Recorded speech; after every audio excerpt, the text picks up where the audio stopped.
Card में आपके पास भर के आएगा। आप अपना वो स्कूल रिपोर्ट कार्ड देखिए, अपने विद्यालय का स्कूल रिपोर्ट कार्ड देखिए।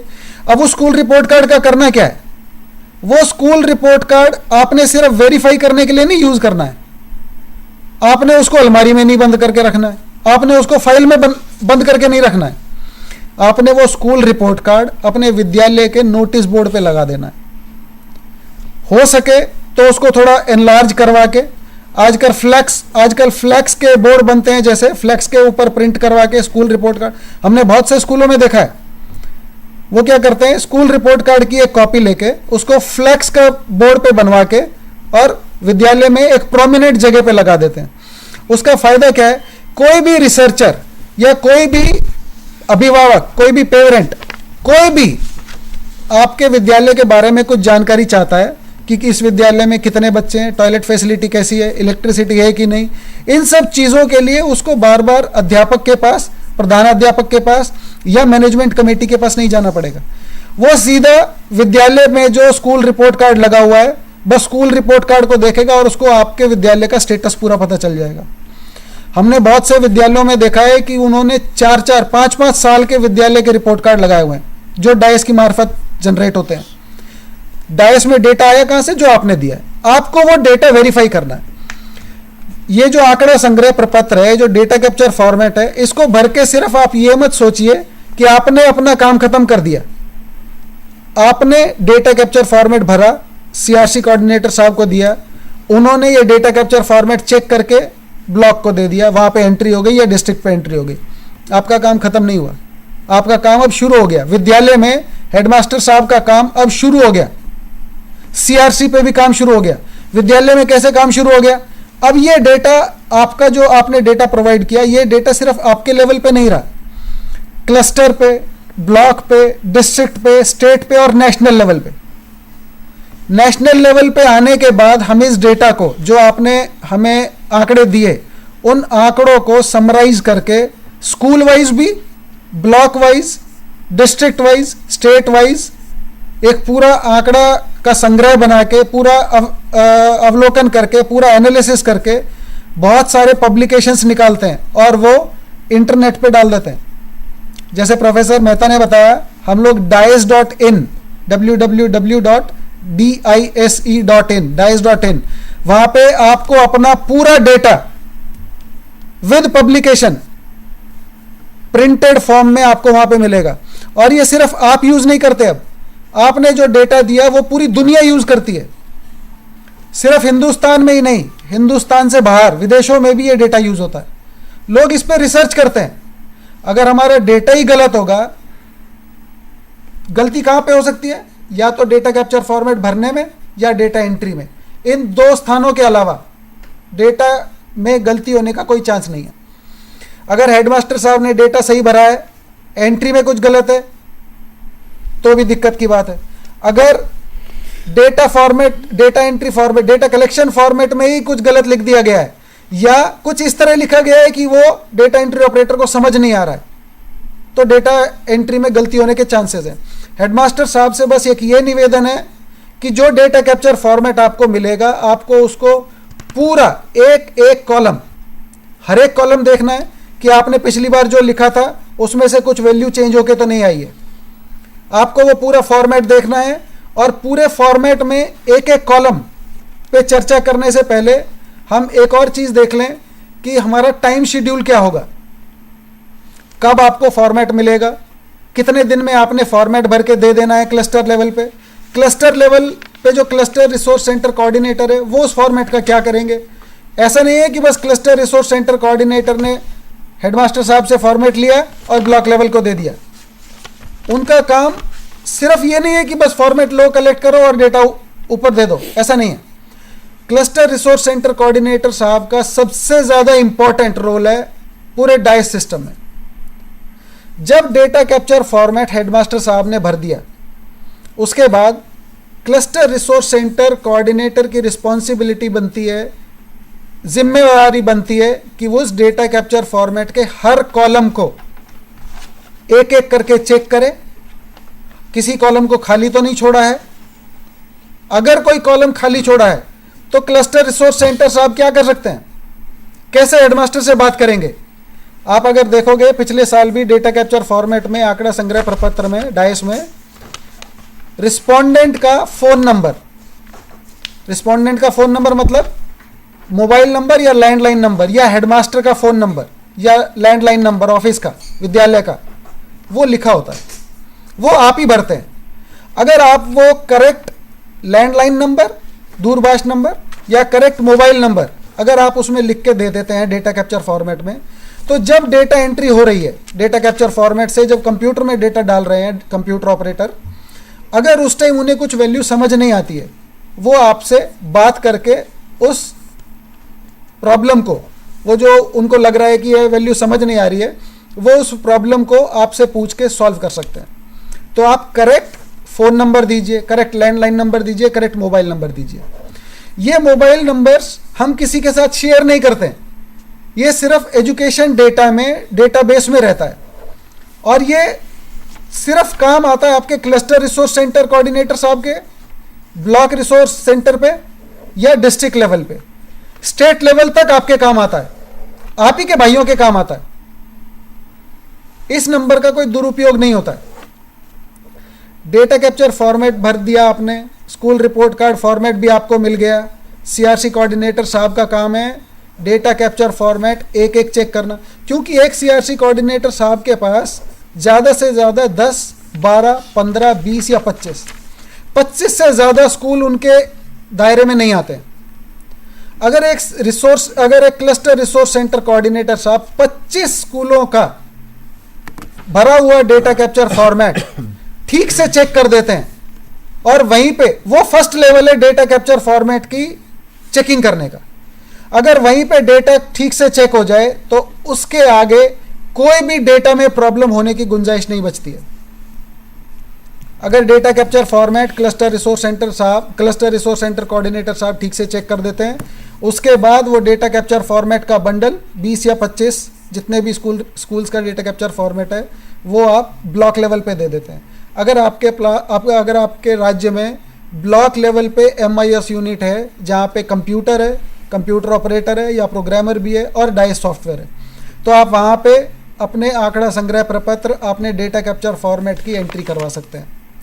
एंट्री करते time block resource centre coordinator, अगर ब्लॉक पे हो रहा है entry, block resource centre coordinator साहब अगर ये करें कि सीआरसी कोऑर्डिनेटर को भी बुला ले एंट्री के टाइम पे, अगर वहाँ पे ही कोई गलती है तो वहीं पे सीआरसी कोऑर्डिनेटर साहब बता सकते हैं कि हाँ ये 25 स्कूलों में से ये स्कूल में गलती है, आप हेडमास्टर साहब को फ़ोन कीजिए, पता कर लीजिए, वहीं पे डेटा करेक्ट हो जाएगा।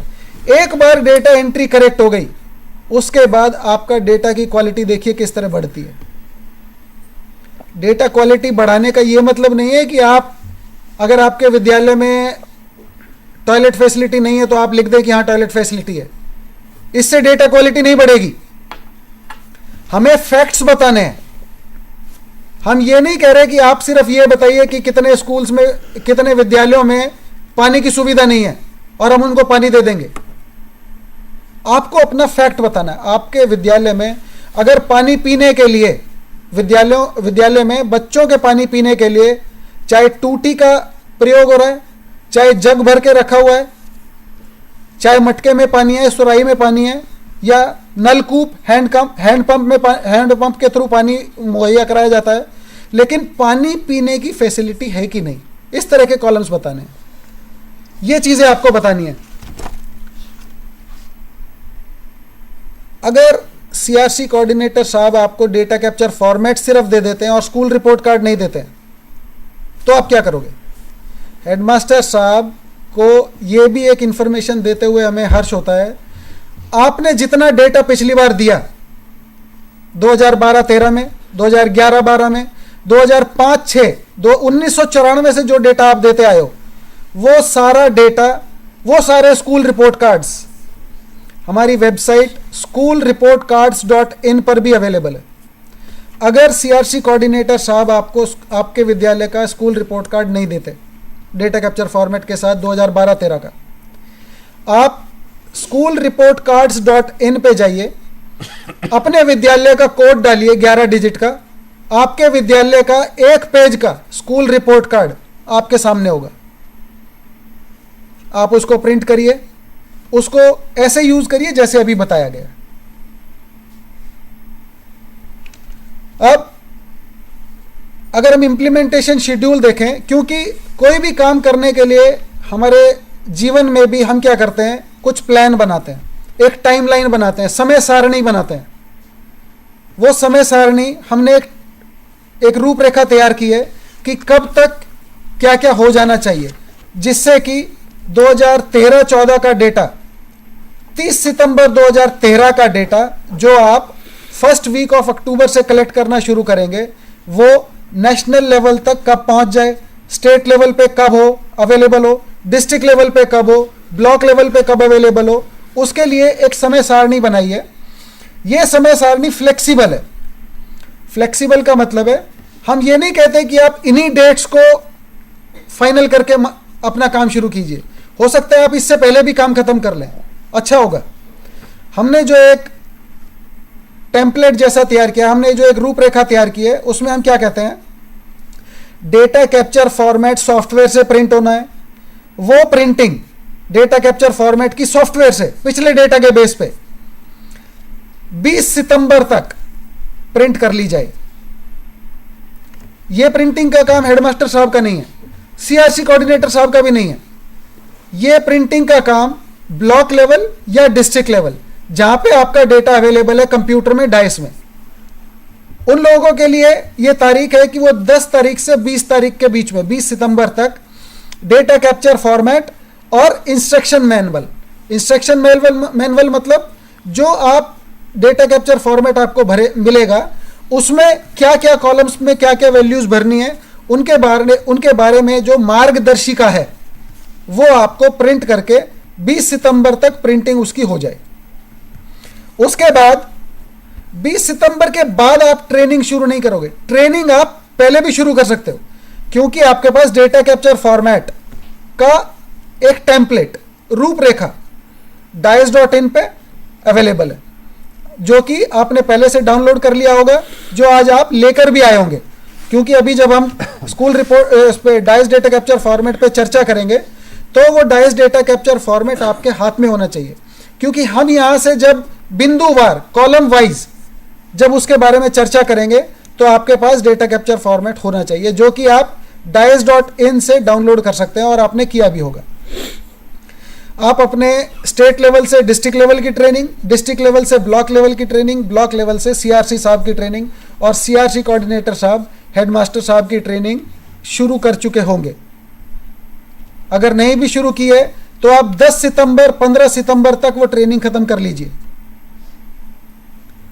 अगर आपको लगता है कि आपके ज्यूरिडिक्शन में बहुत कम स्कूल्स हैं, तो आपको जो डेटा कैप्चर फॉर्मेट प्रिंटेड मिलेगा, सीआरसी कोऑर्डिनेटर साहब को जो प्रिंटेड डेटा कैप्चर फॉर्मेट मिलेगा, वो अपना बंडल लेके अपने ज्यूरिडिक्शन में, अपने दायरे में, उनके दायरे में जो 20 या 25 स्कूल आते हैं, उनके हेडमास्टर साहब को बुला के उनके डेटा कैप्चर फॉर्मेट भी दे सकते हैं, और उस टाइम उनकी ट्रेनिंग भी कर सकते हैं। कहने का मतलब ये है कि आप 25 सितंबर तक अपनी ट्रेनिंग भी खत्म कर लीजिए, डेटा कैप्चर फॉर्मेट प्रिंटिंग भी खत्म कर लीजिए, स्कूल रिपोर्ट कार्ड प्रिंटिंग पिछले साल का भी खत्म कर सकते हैं। डेटा कैप्चर फॉर्मेट और स्कूल रिपोर्ट कार्ड ट्रेनिंग में, और आप क्या समझाएंगे हेडमास्टर साहब को, सीआरसी कोऑर्डिनेटर साहब को, आपको ये डेटा जो आपको डेटा कैप्चर फॉर्मेट मिलता है और जो आपका डेटा आता है, जो आपका स्कूल रिपोर्ट कार्ड आता है, वो आपको सिर्फ अपने पास नहीं रखना है, आपको शेयर करना है। आपका जो स्कूल रिपोर्ट कार्ड मिला या जो आपको डेटा मिला, जो क्लस्टर वाइज या ब्लॉक वाइज आपको कोई रिपोर्ट्स मिली, आपको लिस्ट ऑफ स्कूल्स मिली जहां पे पानी नहीं है आपके एरिया की, या लिस्ट ऑफ स्कूल्स जहां पे बिजली नहीं है, आपको वो लिस्ट अपने पास नहीं रखनी, आपको वो लिस्ट शेयर करनी है। जन वाचन का एक तरीका होता है। जन वाचन होता है जहां पर आप सोशल ऑडिट, जहां पर आप पब्लिक के साथ, विलेज एजुकेशन कमेटी के साथ, स्कूल मैनेजमेंट कमेटी के साथ अपने डेटा को शेयर करेंगे। जितना ज़्यादा आप अपने डेटा को शेयर करेंगे लोगों के साथ, उतना ज़्यादा उस पर प्रश्न उठेंगे, लेकिन इन प्रश्नों से घबराना नहीं है। जितने ज़्यादा प्रश्न उठेंगे, उतना ज़्यादा आप डेटा को माइन्यूटली, उतना ज़्यादा आप डेटा को कैटेगोरिकली देखोगे, आप डेटा सुधारने की कोशिश करोगे, आप करेक्ट डेटा देने की कोशिश करोगे, तभी आपके डेटा की गुणवत्ता बढ़ेगी। हेडमास्टर साहब की ट्रेनिंग करने के बाद आप स्कूल रिपोर्ट कार्ड की शेयरिंग कर दी। उसके बाद जब आप डेटा कैप्चर फॉर्मेट भर लोगे, अगर आपको 20 सितंबर या 25 सितंबर तक भी डेटा कैप्चर फॉर्मेट मिल जाता है, आपको डेटा कैप्चर फॉर्मेट में डेटा कलेक्शन कब का करना है? 30 सितंबर 2013। आपको उससे पहले का डेटा नहीं लेना है।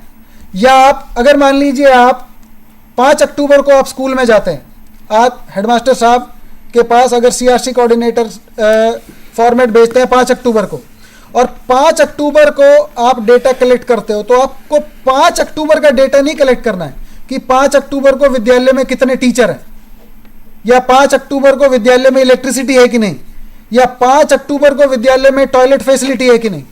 आपको यह देखना है 30 सितंबर 2013 को विद्यालय में भौतिक सुविधाएं क्या क्या थी, बाउंड्री वॉल थी कि नहीं, और यह सब कहां से मिलेगा?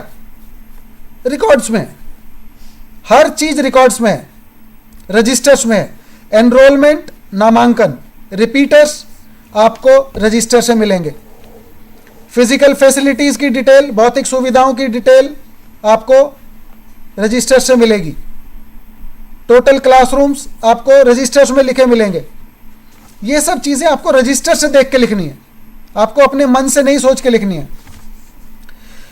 अब आपके पास विद्यालय का भरा हुआ आंकड़ा संग्रह प्रपत्र आ गया, पिछले साल का स्कूल रिपोर्ट कार्ड आ गया। आपने उसको एक नज़र देख लिया।